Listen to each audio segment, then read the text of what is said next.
네, 여러분 반갑습니다. 큐스타디 대학미적분학2를 강의할 근태원 선생입니다. 자, 우리가 이제 대학미적분 1을 우리가 이미 공부를 했고, 자, 이제부터는 대학미적분 2를 공부할 텐데, 우리가 대학미적분 1에서는 우리가 대학미적분학 중에서도 가장 기본적이고 또 기초적인 내용을 우리가 공부했다라고 하면, 이제 대학미적분학에서 핵심이 되는 내용들을 주로 이제 대학미적분 2에서 다룬다고 여러분이 보시면 된답니다.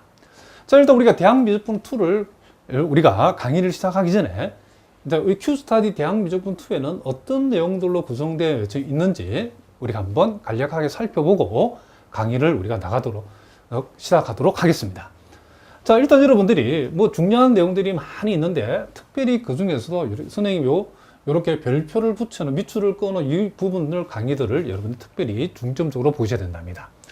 일단 우리가 대학미적분학2의 시작은 우리가 대학미적분 1에서 공부한 이제 정적분을 공부했는데 이 정적분의 응용으로서 우리가 소위 이제 회전체 부피라든지 특별히 이 회전체 부피는 와셔의 방법과 원주각의 방법이 있는데 우리가 여러분들이 고등학교 과정에서 공부했던 수준보다는 훨씬 높은 수준의 이 회전체 부피 구하는 문제들이 다루어진답니다. 두 번째 챕터에서는 회전면의 넓이와 파푸 성리가 공부되어질 것이고 특별히 이 세 번째 챕터를 잘 보셔야 되는데 세 번째 챕터에서는 미분방정식이라는 단어를 우리가 공부를 할 거랍니다. 물론 우리가 대학미적분학2에서 다루는 이 미분방정식은 원래 미분방정식의 내용 굉장히 방대하답니다.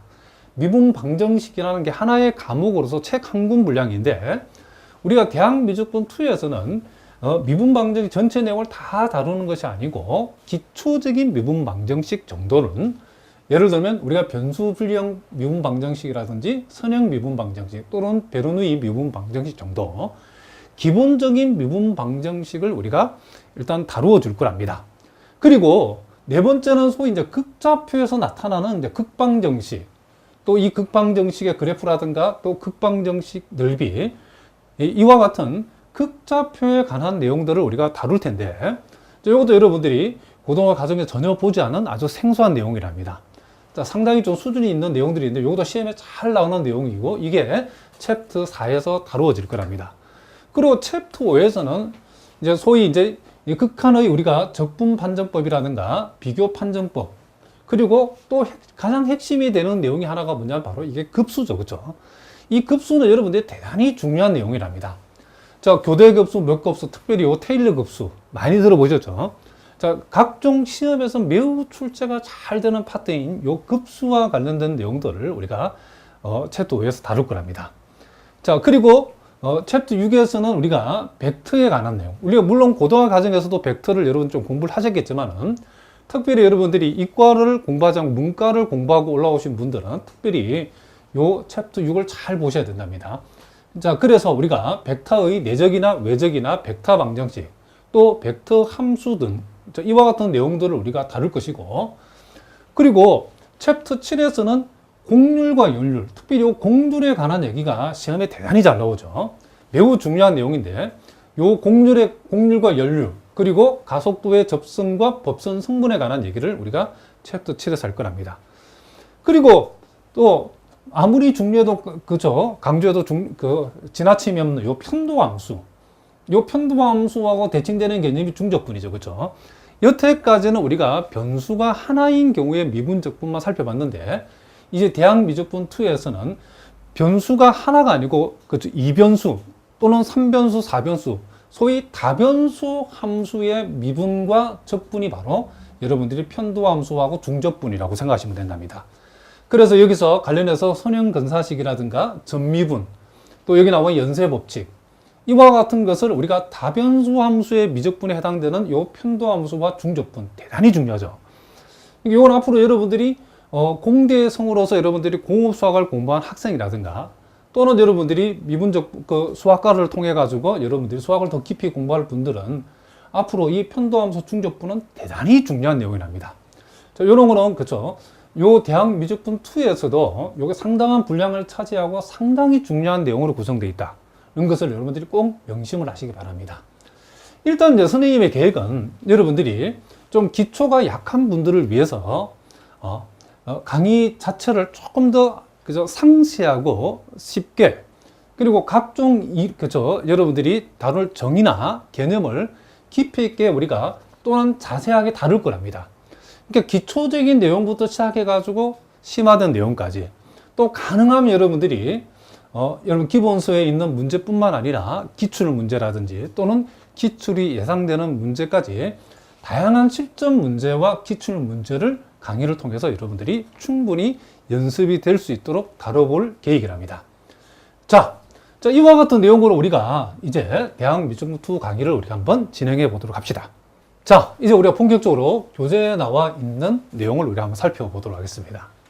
자, 요 C여름 1을 보니까 와셔 방법, 우리가 보통 영어로는 와셔 메서드라고 되어 있는데, 이것은 우리가 요 회전체의 부피를 구할 적에 요 회전체의 부피를 구하는 그저 중요한 방법 중에 여러분 하나라고 보시면 된답니다. 물론 여러분들 우리가 고등학교 과정에서도 정적분을 이용해서 요 회전체의 부피를 구하는 방법들을 공부를 했는데, 그때는 단순하게 X축 회전체 내지는 Y축 회전체만 다루었는데, 이제 우리가 회전체의 부피를 구하는 방법이 X축, Y축뿐만 아니라 X축에 평행한 어떤 다른 축 내지는 Y축에 평행한 어떤 다른 축을 중심으로 회전을 시켰을 때에 그때의 회전체 부피 구하는 방법으로서는 고등학교 방법으로는 안 된답니다.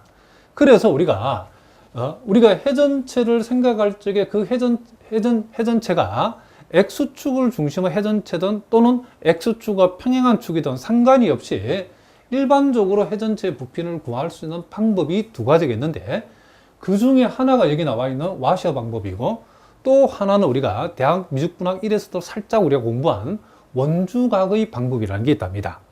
그럼 우리가 회전체 부피를 구하는 방법에 크게 두 가지, 와셔 방법과 원주각의 방법이 있는데, 이 둘은 서로 간에 장단점이 있답니다. 그래서 일단 우리가 와셔의 방법을 먼저 공부하고, 또 우리가 몇 시간 뒤에는 원주각의 방법을 공부할 거랍니다. 둘 다 공부하고 실제 이제 우리가 문제에서 우리가 이 두 가지 방법이 어떤 장단점이 있는지도 우리가 분석을 한번 해볼 거랍니다. 일단 여러분들이 요 회전체 부피를 구하는 방법으로서 와셔 방법과 이 원주각의 방법이 크게 두 가지가 있는데, 이 두 방법을 이용하는 문제들이 각종 시험에 잘 나온답니다. 여러분 학교 시험에도 잘 나오고, 혹시 여러분과 또 편입을 준비하는 분들은 편입 시험에 단골 문제 중에 하나라고 보시면 된답니다. 그 외에 이제 특수한 방법으로 우리가 회전체의 부피를 구하는 방법이 있는데, 이제 그 방법도 우리가 또 나중에 좀 다루어 볼 거랍니다. 자, 일단 우리가 여기에 와셔 방법으로서 회전체 부피를 구하는 첫 번째 방법으로서 와셔 방법, 와셔 메소드라고 나와 있는데, 이것은 여기 보니까 절단면, 이 절단면이라 하는 것은 우리가 어떤 회전체의 부피를 구할 때 그 회전체를 칼로 탁 잘랐을 때 나타나는 단면이 있죠. 이것을 보통 단면이라고 하는데, 이 단면이 여기 나와 있는, 자, 무슨 면이라고 했죠? 원한면. 단면적인 원한면인 경우에 이 와셔의 방법을 쓰면 좋다라고 했는데, 이 원한면이 여러분 보고 싶으면 이런 면이죠. 이런 면. 그렇죠? 원이 있는데 가운데가 이렇게 작은 원에 구멍이 나 있고, 이렇게 원이 있는데 원 가운데에 딱 파인 이와 같은 이 빗금친 부분에 이런, 그렇죠? 도형의 모습을 우리는 원환면이라 하죠. 그죠? 그러니까 우리가 회전체의 부피를 구할 때 그 회전체의 단면을 칼로 탁 잘랐을 때 그 단면이 이와 같은 원환면인 경우에는 이 와셔의 방법이 매우 유효하다, 그런 얘기를 합니다. 자, 무슨 말이겠죠? 그러면 우리가 보통 이제 이 단면이 이 절단면 내지는 단면이 원환면인 경우에 이와 같은 이 원환면의 넓이를 우리는 보통 와셔의 넓이라고 한다는 거죠. 그럼 이 와셔의 넓이를 x에 관한 함수로 표시되어질 때에 우리가 보통 그것을 ax라 하고, 와셔의 넓이가 y에 관한 함수로 표시되어질 때는 ay라고 한답니다. 자, 보통 우리가 요 x에 관한 함수로 와셔의 넓이가 표현되어질 때는 회전축이 x축이거나 x축과 평행한 선이 회전 중심축이 되어질 때는 와셔의 넓이가 x에 관한 함수로 표현되어지고, 자, 회전축이 y축이거나 y축과 평행한 선일 때는 그때는 와셔의 넓이가 y에 관한 함수로 보통 표현되어진답니다. 그러면 이제 와셔의 넓이가 x로 표시되어질 때에, 즉 회전축이 X축이나 X축과 평행한 선일 때는 요 AX가 파이 곱하기 자, 라지 RX의 제곱 빼기 스몰 RX의 제곱으로 표시되어지고 와샤의 넓이가 자, 이렇게 표현되어질 때는 자, 이런 식으로 파이 곱하기 라지 RY의 제곱에서 스몰 RY의 제곱을 뺀 것으로 표현되어진다는 거죠. 그리고 이제 우리가 실제로 이제 회전체의 부피를 구하라고 했을 때는 요 X 값이 정의되어 있는 구간이 A에서 B일 때에 이 와샤의 넓이가 절단면, 즉 단면적이기 때문에 우리가 일반적으로 부피를, 입체의 부피를 구하라고 그러면 그 입체의 단면적을 우리가 적분을 해주면 되죠. 쭉 쌓아주면 되는 거죠. 적분이 쌓는다는 뜻이기 때문에. 자, 이런 내용으로 고등학교 다 배운 내용이죠. 그래서 우리가 와샤의 넓이가 AX 이꼴 이렇게 표현되어질 때는 우리가 회전지의 부피를 요 공식을 적용하면 되고 와샤의 넓이가 AY 이꼴 이렇게 표현되어질 때는 그때의 회전지의 부피는 Y에 관한 적분이니까 이렇게 표현해주면 된다는 거죠. 자, 우리가 특별히 요 1번 얘기를 선생님이 여기 다시 한번 그림을 통해서 다시 한번 설명을 한번 해보겠습니다. 우리가 일반적으로 여러분들이 아다시피 입체의 부피라고 하는 것은 우리는 항상 뭐죠? 우리가 어떤 단면적을 우리가 적분을 이용해서 쭉 쌓아주면 되는 거죠. 자, 그럼 우리 간단한 선생님이 이렇게 그림을 그렸는데, 자, 요 X축을 기준으로 했을 때 A에서 B까지 이와 같은 어떤 입체가 존재하는데 이 입체는 칼로 딱 단면을 잘랐을 때에 뭐 이렇게 단면이 삼각형인 이와 같은 입체라고 한번 생각해 봅시다. 자, 요 입체는 어디서 자르더라도 단면이 삼각형이랍니다. 그러면 우리가 요 A와 B 사이에 임의의 한 지점을 X를 했을 때에 요 X라는 지점에서 이렇게 단면을 쫙 잘랐을 때에 그 단면의 넓이가 SX라고 하면 우리는 이 입체의 부피를 구하라 라고 하면 우리 어떻게 구하죠? 우리는 요 X값이 지금 입체가 X값이 이 입체가 존재하고 있을 때의 X값이 정의가 A에서 B까지 정의되어 있기 때문에 우리는 요 단면 SX를 A에서 B까지 적분을 시켜주면 된다 이런 얘기죠. 자, 요거는 우리 여러분들이 고등학교 내용에 다 배웠답니다. 그래서 우리가 입체의 부피를 구하라고 하면 그 입체의 단면의 넓이를 임의의 지점에서의 단면의 넓이를 우리는 보통 SX라고 하고 그 단면을 우리가 이 X값이 정의되는 구간 범위에서 적분을 해주면 된다. 이 적분이란 뜻이 쌓을 적자니까 이와 같은 단면을 탁탁탁 잘라가지고 쭉 쌓는다 그런 뜻이죠. 자, 이렇게 우리가 입체의 부피를 구한다는 것을 알 수 있죠. 그러면 이 입체의 부피를 구하는 원리를 그대로 우리가 회전체의 부피에도 적용을 해보면 된다는 거죠. 자, 그럼 만약에 우리가 이제 여러분 이해하기 편하기 위해서 일단은 X축을 우리가 회전축으로 잡아봤습니다.